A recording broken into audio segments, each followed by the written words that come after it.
From the studios of Farm Journal Broadcast, this is AgDay.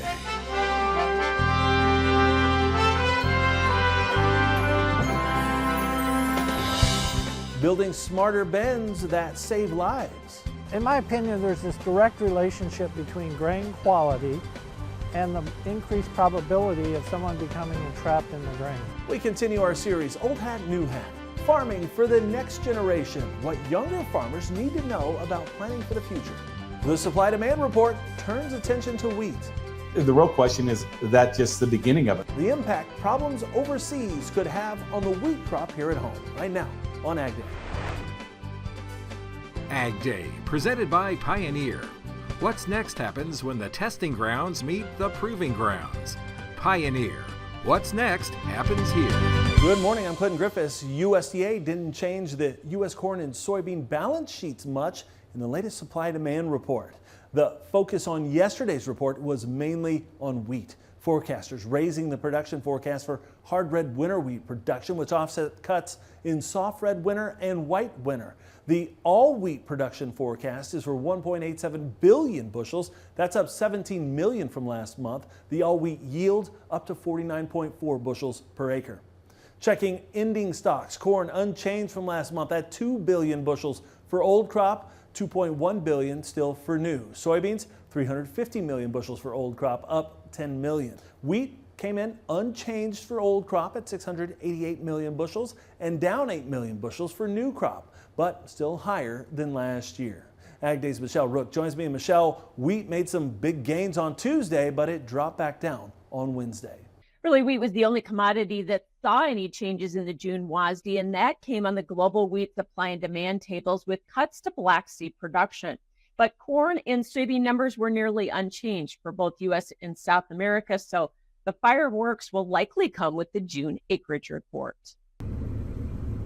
USDA raised U.S. wheat production 17 million bushels in the report, but with a 25 million bushel increase in exports, ending stocks were lowered 7 million. As far as global production, the Russian wheat crop was cut 5 million metric tons to 83 million, and EU and Ukraine were lowered a combined 3 million tons. The real question is that just the beginning of it. There is a lot of debate of how much damage is done to this Russia wheat crop. Remember, they were dealing with a drought, and then they got hit with a frost. And the smaller that Russia wheat crop gets, the more bullish it could be for the world supply. Because remember, part of the reason why wheat prices have been struggling the last couple of years is due to this abundant supply of wheat out of Russia. So it's something we need to watch. He says the big key is so far it hasn't translated into more wheat export business for the U.S.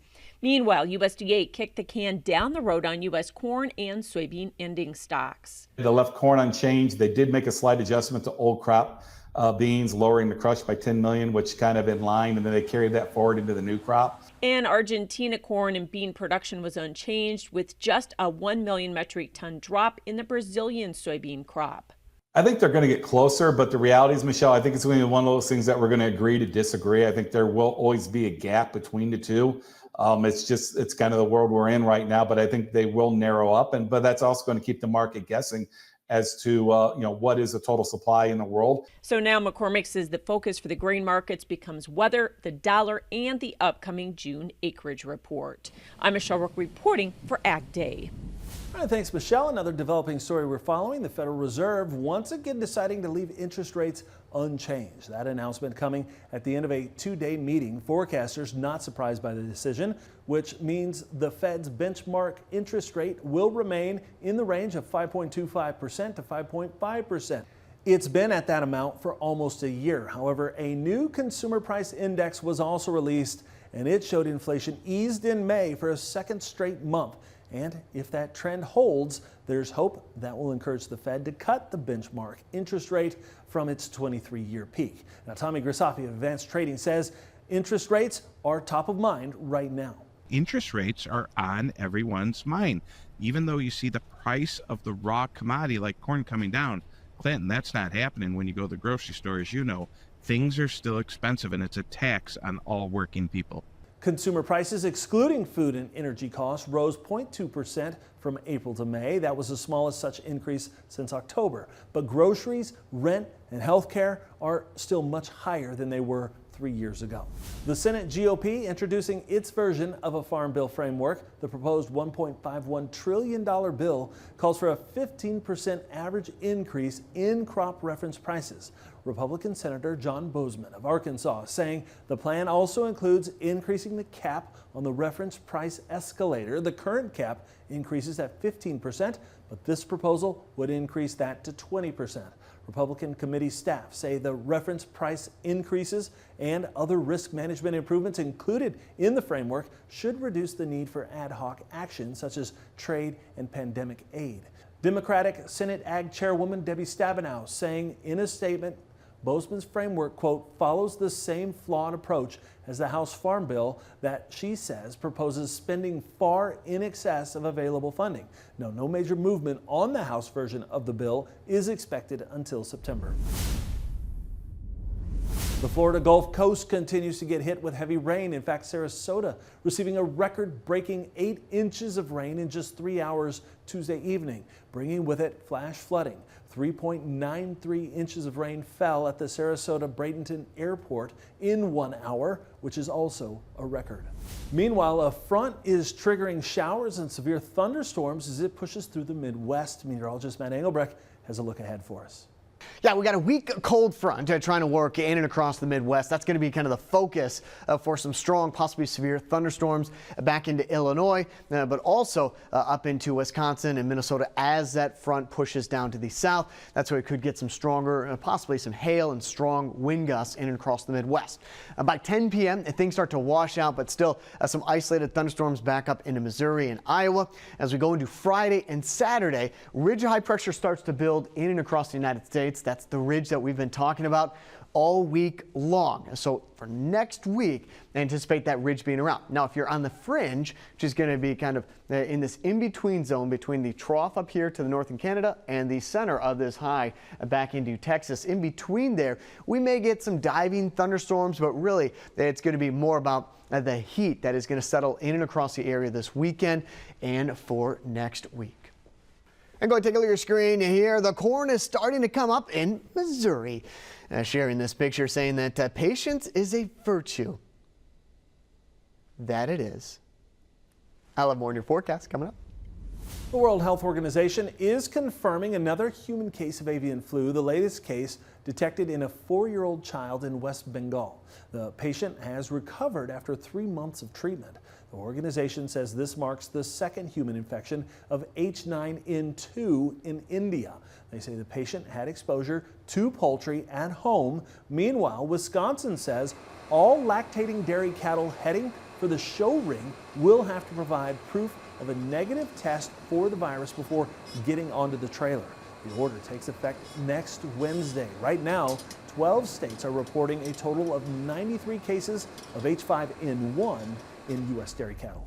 We've been highlighting next-gen farming operations all week, but what are some trends with the millennial and Gen Z generations that are unique? Well, new research shows next-generation farmers are taking charge of more farm operations despite not having formal succession plans in place.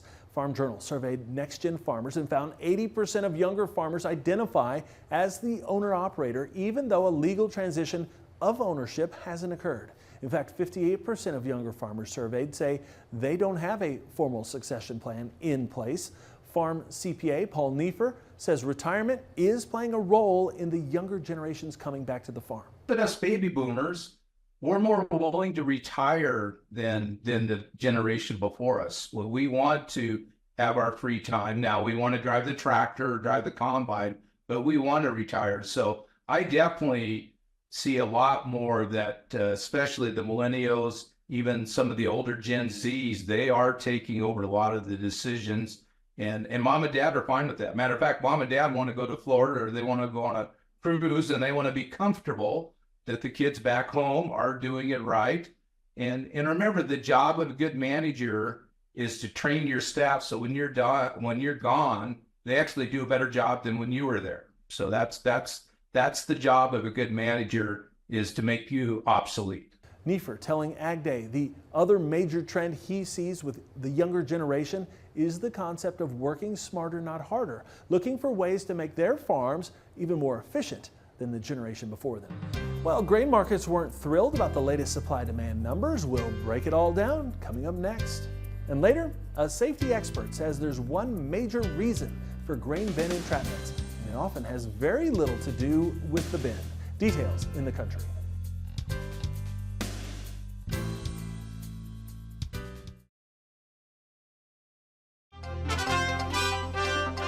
A lot of red across the board after the release of the latest supply-demand report. Michelle Rook is back with more on what the numbers mean going forward in markets now. Grains closing lower except for corn after the WASDE report on Wednesday. Oliver Slope with Blue Line Futures is joining us with analysis. Well, we didn't expect a lot out of the June WASDE, Oliver, but USDA didn't disappoint, did they? Yeah, we weren't expecting a whole lot of new news from the USDA, but I think it was even less than what we were expecting. It was to the point where I was reading through the numbers and the market hadn't moved yet, and it's like, what's going on? But there just wasn't any new news there. And you had mentioned corn closing positive on the back of that, and I'm kind of in the camp that no new news is actually good news for the corn market. We've been stabilizing pretty well here recently, and I think with a bigger report at the end of the month and end of the quarter, potentially you see a little bit of short covering into that. Yeah. We're also keeping an eye on the extended forecast. Certainly some concerns about maybe a little turn hotter and drier. Hotter and drier, that has certainly made the rounds in the headlines. I always take that with a grain of salt as it is the summer months, so hotter and drier temperatures are to be expected. But I know with a wet planted spring, that can cause some concern. And you mentioned funds. Have they been reestablishing their short, you think, position in the grains? Yeah, funds have been, heavy sellers of corn. And the most recent Commitment to Traders report, I believe they were net sellers in nearly 90,000 futures and options contracts. And about 85% of that was new shorts versus long liquidation. So their net short position right now, about 220,000 contracts broken down. That's about 200,000 longs, 420,000 shorts. So it seems that the funds have an appetite to be short grain, and rightfully so with the balance sheets. And for soybeans, I think it's a little bit interesting scenario. They got to basically flat just a couple weeks ago. Last week's report showed funds net short about 40,000 contracts. And what I think I'm most concerned about is the demand side of the soybean picture, and as well as kind of looking at where funds were at earlier in the year. They were about 160,000 short. So if the fundamental catalyst doesn't change for soybeans soon, my concern is that we go revisit those net shorts of 160,000. Thanks so much, Oliver Slope, Blue Line Futures. We'll have more AgDay coming up.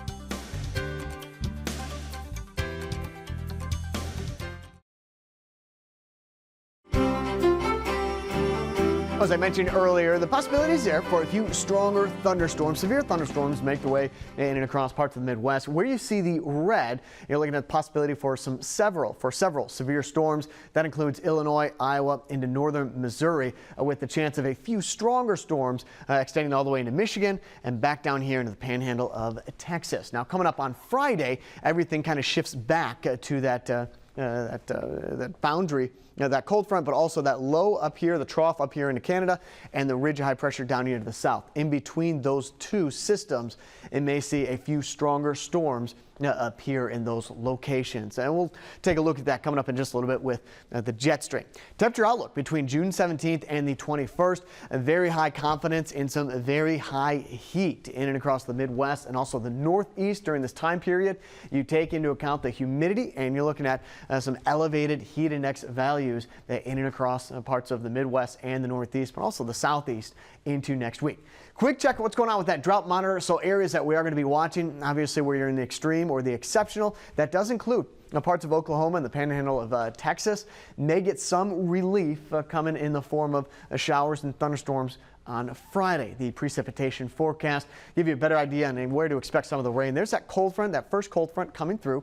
With isolated showers and thunderstorms right along it. And then we fill in with what's called the ring of fire in and around that ridge back up here into Missouri, Iowa, and also into the Dakotas, with another piece of energy working more to the north. So again, there's a look at the precipitation forecast. The jet stream, it'll show you that big bubble that we saw last summer. It is back to start Monday and Tuesday. Check out that circle bottom right hand corner of your screen.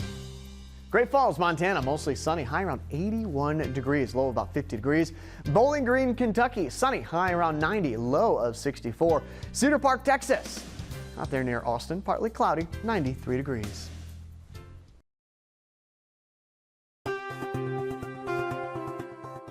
An Oklahoma couple is accused of stealing cattle. The Cato County Sheriff's Office says they arrested Joshua Myers and his wife Brandy Myers on felony warrants. They say they found about $20,000 on the pair. Now, Brandy Myers reportedly told deputies the money was from selling cattle she inherited from her grandmother. She also had documentation that she had sold 25 head of cattle. However, investigators determined the cattle were stolen from Squires Farms in Cato County. Video surveillance allegedly caught the couple dropping off the cattle using a stolen truck and trailer. They were both charged with 25 counts of theft of a domestic animal along with obtaining money by false pretense. All the cattle were returned to Squires Farms. A Texas rancher has recovered after getting sick with anthrax. The CDC says the rancher contracted the infection after butchering a lamb he found dead on his property. He also seasoned the meat and cooked it for dinner with 4 people eating the lamb. Now, the rancher contacted his doctor after noticing some skin wounds on New Year's Day. He was hospitalized with a high fever, high white blood cell counts, and some lesions on an arm. According to the agency, tests uncovered exposure to the bacteria that causes anthrax. He was sent home from the hospital in mid-January. No one else who ate the meat showed symptoms of illness. However, the CDC says there is no safe way to prepare meat from an animal that died from anthrax. Grain bin technology has seen some big changes, and some new innovations are upping the safety level. We'll have a look as we continue our series Old Hat, New Hat next.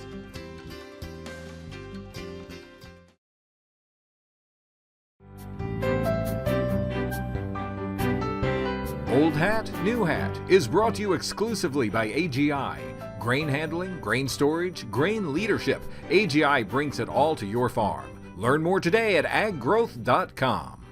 Today we continue our series Old Hat, New Hat, focusing on the lessons learned about grain storage during today's shift toward larger, smarter bins. And new technology may help solve one of the biggest challenges of the past, farmer safety. When the grain is flowing and the auger's turning, on-farm grain storage is a very useful tool. Well, a lot of farms are consolidating, they're getting more ground, they're needing more storage. The economics of storage have shown themselves to be beneficial to farmers. As storage on-farm increases along with the size of grain bins, farmer safety remains a serious consideration. Extension safety specialist and grain storage expert Bill Field with Purdue University has studied grain bin safety issues for years. In my opinion, there's this direct relationship between grain quality and the increased probability of someone becoming entrapped in the grain. In the latest report from 2022, the number of grain-related entrapments rose by nearly 45% when compared to 2021, a total of 42 documented cases, which was the highest number of entrapments in over a decade. Currently, the numbers we look at is about 60% of entrapment cases. When the fire department rolls on the scene as the first responder, the person's already dead. After analyzing close to 1,500 entrapment-related cases, Field says it's clear. Grain quality is the key to farmer safety. We're focusing so much attention right now on rescuing somebody when they get in trouble. We've always been excited by TV shows where we rescue people, the emergency trucks, the fire department, the ambulances. But there's not a lot of excitement about monitoring grain quality. And that's what's going to save people in the long run, is if we can maintain grain quality and get rid of that factor that's contributing to increased likelihood of entrapment. New equipment and new monitoring technology is helping. If they can empty a 350,000 bushel bin without ever going in there, and it comes out and is not docked at the elevator, that's success. And it reduces almost any exposure to the risk of entrapment. So this is from a... This is a bin. This is from a bin, and this is corn, and this is what happens when it gets wet, and it just deteriorates. And these chunks, they're not real heavy. No, they're pretty light. But they cover over the the well or the opening in the base of the bin, it just plugs it. As on-farm storage continues to evolve, field and other safety-focused experts are hoping the lessons from the past Grain doesn't improve in quality when you put it in a bin. It only gets worse. can help build a better future for tomorrow. And that's all the time we have this morning. We're sure glad you tuned in. From all of us here at AgDay, I'm Clinton Griffiths. Have a great day on Farm Country.